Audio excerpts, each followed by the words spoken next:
Ayan mga mami, lapit na po siyang maluto. Konting kembot na lang. Favorite po to ng mga bata. Lalagay ko na po yung aking flour, pampalapot po. Cornstarch pala, cornstarch. Yan po.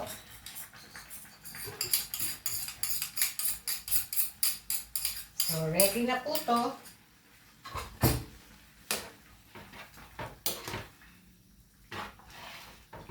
Ang sarap, mapapalaban na naman tayo nito.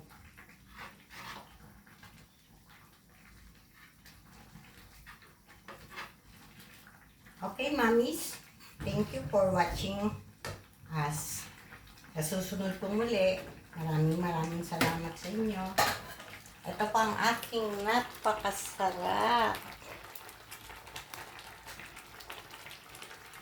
na noodles. Ayan po. Luto na po siya. Pwede na po siyang kainin. Maraming salamat po sa panunood. Thank you very much po.